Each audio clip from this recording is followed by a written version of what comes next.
Most women approach the idea of raw sex with a sense of hesitation, as if they're walking on eggshells around a man's strength. But if you want to be the woman who is permanently branded into his psyche, you have to realize that a man's greatest secret craving isn't for a polite partner, it's for a match. Today, we're moving past the vanilla and into the primal. I'm going to show you that intensity isn't about aggression, it's about authority. I'm going to teach you how to give him the permission of power, and how to use your own strength to turn a standard night into a high-stakes conquest he'll never forget. If you're ready to stop being careful and start being unforgettable, let's dive in. We live in a world that is constantly telling men to turn it down, to be softer, to be quieter, to be more careful.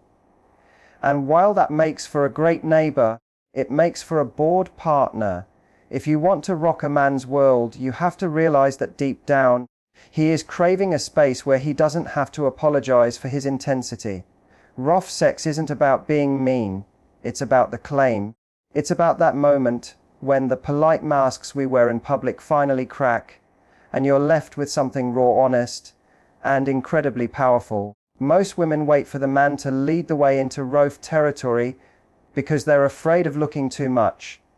But the highest status woman in the room is the one who knows exactly what she wants and isn't afraid to take it. When you grab his hair, or you pin his hands, or you tell him exactly how hard you want him to take control, you aren't just doing a move. You are signaling to his DNA that you are a match for his energy. You're saying, I see the power in you, and I'm not intimidated by it. In fact, I'm going to challenge it. That challenge is the secret sauce. Men don't just want to ice, they want to win. When you introduce resistance, when you play with the boundaries of control, you turn the bedroom into an arena. You make the intimacy feel like a high-stakes negotiation where the prize is total, unadulterated connection. So, stop worrying about being ladylike for 5 minutes. Be primal, be intentional, be the woman who isn't just along for the ride, but the one who demands the journey be fast, loud, and unforgettable. Because when a man finds a woman who can handle his fire and throw some of her own back, he doesn't just want her for the night. He becomes obsessed with her for a lifetime. The permission of power, unlocking the primal leader in our modern, civilized world. Men are socialized from birth to be careful. They are taught to be gentle with women, to be polite in transition, and to constantly monitor their own physical strength so as not to overwhelm others. In a social or professional setting, this is called being a gentleman. But in the bedroom, this constant self-policing can become a barrier to true, uninhibited intimacy. If you want to rock a man's world, you have to understand the permission of power. The permission of power is the moment you signal to him, through your actions, your words, and your energy, that his strength is not something he needs to hide from you. In fact, it's something you crave. Breaking the safety barrier. Most men are terrified of being too much. They worry that if they really let go, if they use their full strength, if they pin your wrists, if they take control with a primal intensity, they might scare you or come across as aggressive. Because of this fear, many men stay in safe mode. They provide a polite, predictable version of intimacy that satisfies the body but starves the soul. When you initiate a rough move, perhaps by grabbing his shirt and pulling him towards you, or by looking him dead in the eye and saying, "Don't be gentle with me," you are shattering that safety barrier. You are giving him a psychological hall pass to stop being the polite guy from the office and start being the man who claims what is his. The high-status invitation. This isn't about being submissive. It's about being the architect of the atmosphere. When you give a man the permission of power, you are actually the one in the driver's seat. You are setting the boundaries and then inviting him to push against them. Think of it like an elite athlete. An athlete can only perform at their peak when they know the surface they are playing on is strong enough to handle their speed and power. When you show him that you are strong enough to handle his intensity, that you aren't a fragile flower but a powerful match, his attraction to you skyrockets. He realizes he doesn't have to babysit your emotions, he can just be with you, raw and unfiltered. The gift of uninhibition. When a man receives the permission of power, he experiences a massive release of tension. The psychological relief of being seen in his most primal state is incredibly addictive. By being the woman who isn't afraid of his fire, you become the only person in his life who truly knows him. You aren't just having sex. You are creating a sanctuary where he can be his most powerful self without judgment. That level of freedom is rare, and once a man finds a woman who provides it, he will never want to let her go. You become his safe harbor, specifically because you are the one place where he doesn't have to be safe. Gemini said strategic resistance. The art of the high-stakes conquest. In any great story, the hero is defined by the obstacle he overcomes. If the victory is handed to him on a silver platter, it's forgettable. But if he has to fight for it, if he has to earn it, and if there's a moment where he thinks he might actually lose, that is when the victory becomes a legend. If you want to rock a man's world, you have to stop being a yes and start being a challenge. This is the power of strategic resistance. Strategic resistance is the intentional friction you create to build tension. It is the physical and psychological no that makes the eventual yes feel like a hard-won prize. The hunter and the prize. Biologically and psychologically, many men are wired for the pursuit. They are hunters by nature, and a hunter loses interest in a target that doesn't move. When you make yourself too available, when you are perfectly compliant, moving exactly how he wants, and offering no pushback, you are essentially removing the game from the interaction. You've turned a high-octane sport into a participation trophy. By introducing resistance, you are reigniting his primal drive. When he pulls you close and you playfully push back against his chest, or when he tries to turn you over and you hold your ground for just a second longer than necessary, you are creating a struggle. You are telling his lizard brain, I am a prize worth winning, and you're going to have to work to keep me. The tension release loop. This isn't about being difficult or actually stopping the momentum. It's about calibration. It's the art of the push-pull. Think of a rubber band. If it's limp, it has no power. If you pull it tight, it stores immense energy. Strategic resistance is the act of pulling that rubber band.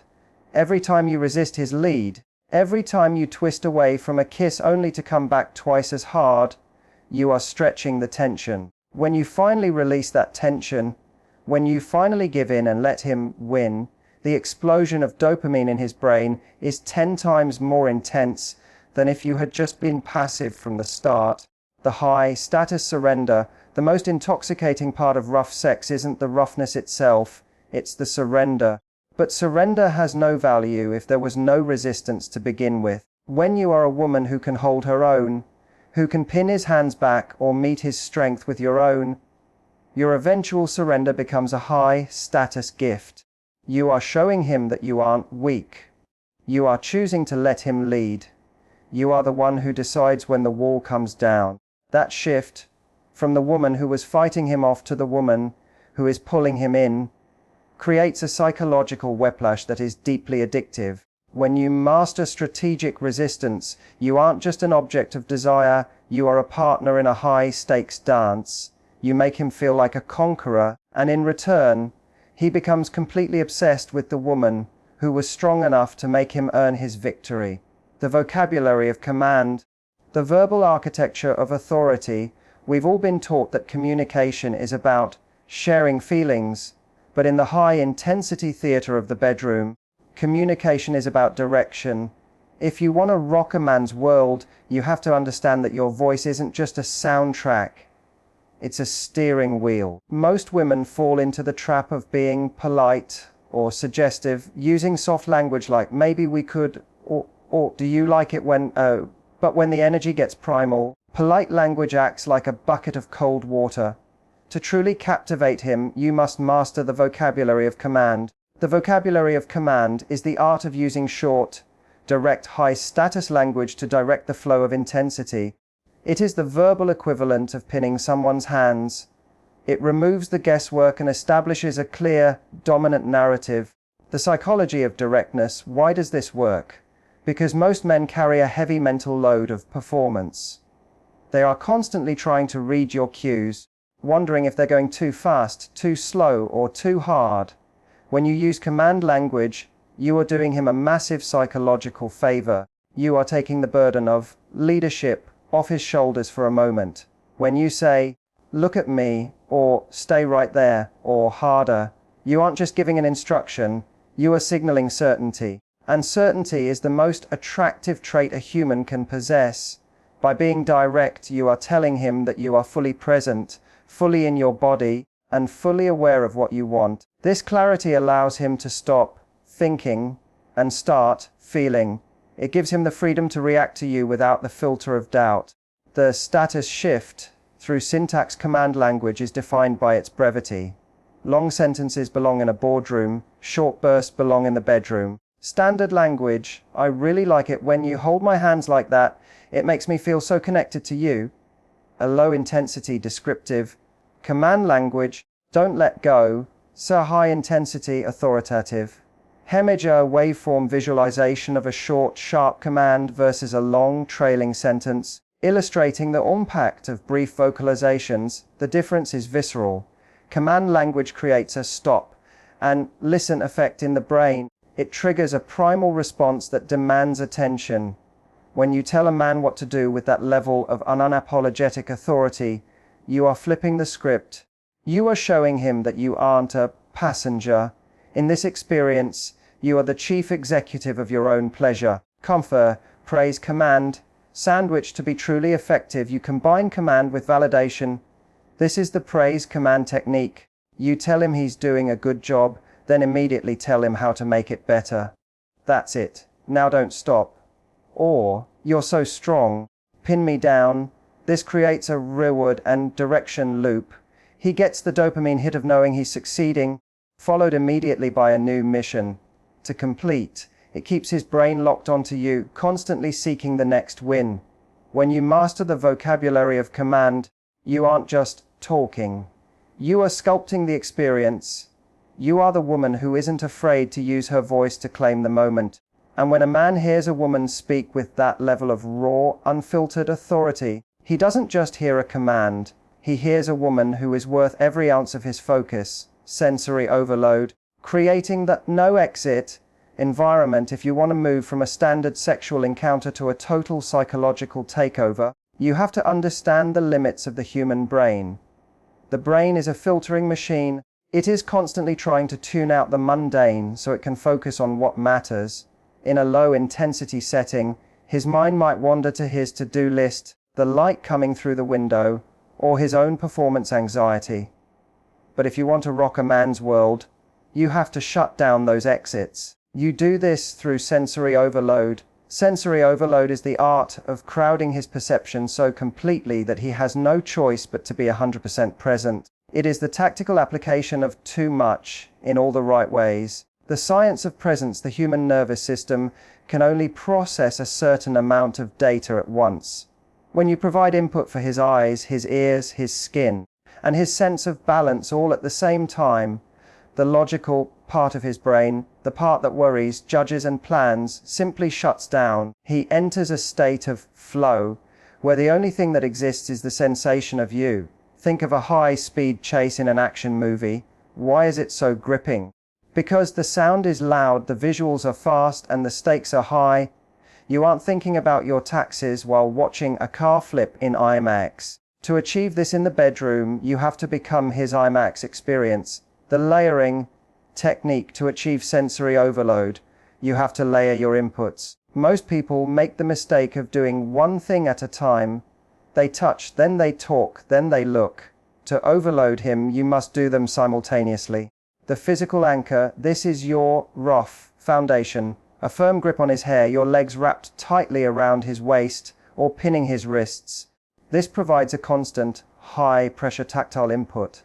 The auditory command. While holding that physical anchor, you use the vocabulary of command. Whisper a direct instruction or let out a primal sound of enjoyment. Now his ears are engaged, the visual lock. This is where the intentional gaze returns. You look him dead in the eye while the physical and auditory inputs are peaking. An image, A sensory map showing 3 overlapping circles of visual, tactile, auditory with the center point labeled the zone of presence. By layering these 3, you create a no exit environment. If he closes his eyes, he still feels the grip. If he tries to drift off, he hears your voice. He is trapped in a loop of intense, pleasurable feedback. The contrasts spike. The most effective way to trigger overload is through contrast. The brain notices change more than it notices consistency. If you are being rough, and then suddenly you transition into a soft, slow trace of your fingernails down his spine, followed by a sharp pull back into intensity, his nervous system goes into overdrive. It's like a cold plunge followed by a sauna. The shock of the change forces the brain to pay attention.